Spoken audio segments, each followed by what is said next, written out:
What's up? Bit of an unusual video today, and then I'm talking about something that's actually relevant to more than just gamers. Today, I'm talking about something that's relevant to all Americans. And I guess maybe people in other countries, but mainly Americans, purely because my statistics come from America.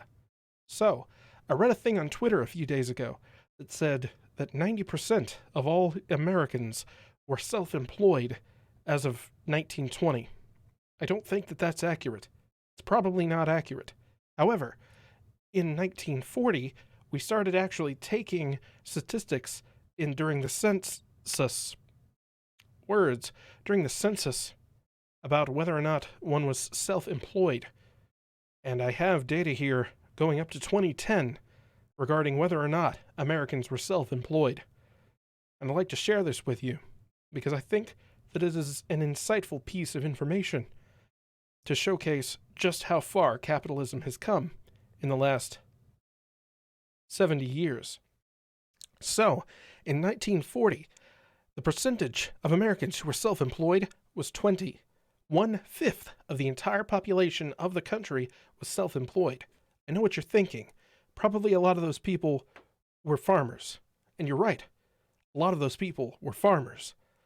In a different piece of information that I found, it was something like 60% were farmers. That's a lot of people. However, this continues. So, in 2010, the number of self-employed people was 6%. It's even worse than the first time that I recorded this video when I thought that it was cut in half. It's actually been cut down by almost 75%. We've lost 75% of the workforce to corporations.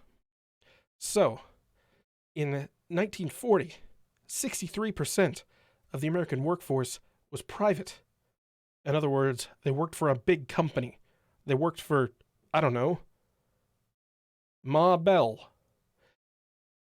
In 2010, 78% of the workforce was private.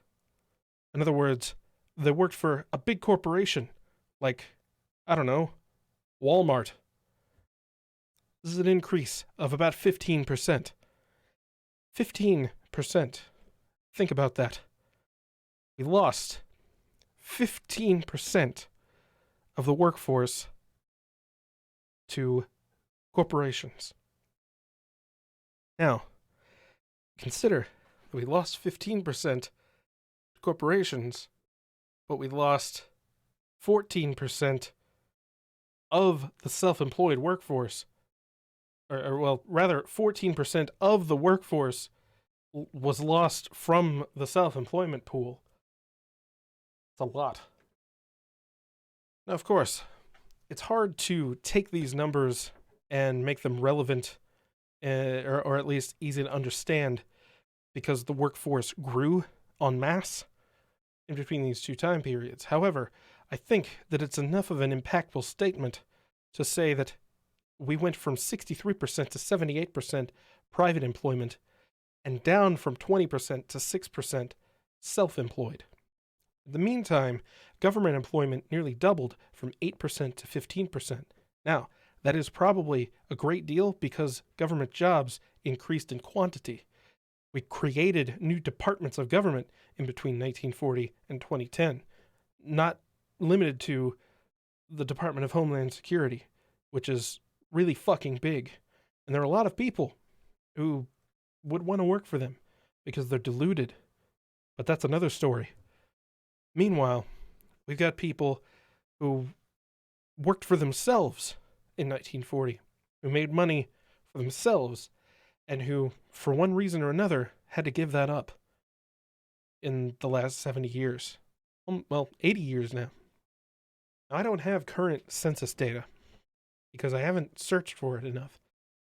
But judging by a lot of what I've read, and by what I've read, I mean like 3 or 4 other really short articles, it's been trending down for quite some time. This is bad. You see, one of the most significant things that an individual can do in order to fight corporations is to stop relying on them for your income.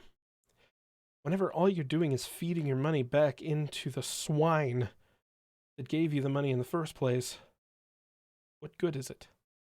You're just living in this cycle, this self-destructive cycle of re-empowering the disgusting leech on our society that is Walmart, that is Target. Look, there's not a whole lot that we can do whenever it comes to fighting the power. Whenever it comes to fighting massive multi-billion-dollar international corporations. But look at what it's done to us. No longer is 1/5 of the workforce self-reliant. No longer does America strive to be the country built up by its own people. It's a country that strives to be built up by corporations that enslave the masses. I think that this number needs to increase. The number of self-employed people. Because it's the only way that we're going to get back to the kind of America that I think most conservatives think that we still live in. The kind of America that most conservatives probably started calling themselves conservatives because of. The kind of America where the little guy can start a ma and pa shop and run it on their own without the fear of Walmart coming in and destroying their livelihood. The kind of America that would gawk at the kind of tax breaks and just complete and utter disgusting behavior that our government continues to participate in at the benefit of large corporations and at the pain of the working class. This is what we have to try to work towards. This is why whenever you tell your kids that being a YouTuber is a bad idea and that they shouldn't try to strive for it, this is what you're feeding. You're feeding subservient behavior, telling them that it's an inevitability that they're going to work for some big company. I know that at some point in the 40s or 50s, it sort of became the dream to become part of a large company. But I think that that was marketing on behalf of the large companies, trying to get you to think that there's some kind of magical culture behind all of it, whenever it's a culture of slavery. And I know that some people may think that I'm making light of actual slavery, which I wanted to say funnily enough, but slavery's not funny. But coincidentally enough, ended quite recently compared to the year 1940. I forgot what point I was trying to make with that. But the point that I'm trying to make overall is the only way that we can get ourselves out of indentured servitude in the United States, this indentured servitude to insurance companies, to Walmart, to whatever big fucking bloated mass of flesh and money that you go and turn your soul into every day. The only way that we can get out from underneath of their foot is to work for ourselves, to push for the kind of independence that this country used to value, instead of this homogenization that everyone seems to want blindly, if anything.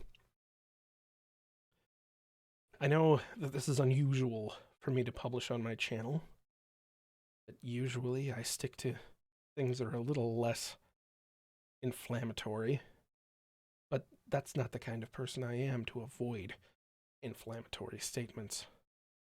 Fact of the matter is that private corporations are the reason that the entire world is in the state that it's in. And if we don't do anything about it, if we don't try to fight back the one way that we can, then we're bowing to it. We're aiding in it. And that's just wrong.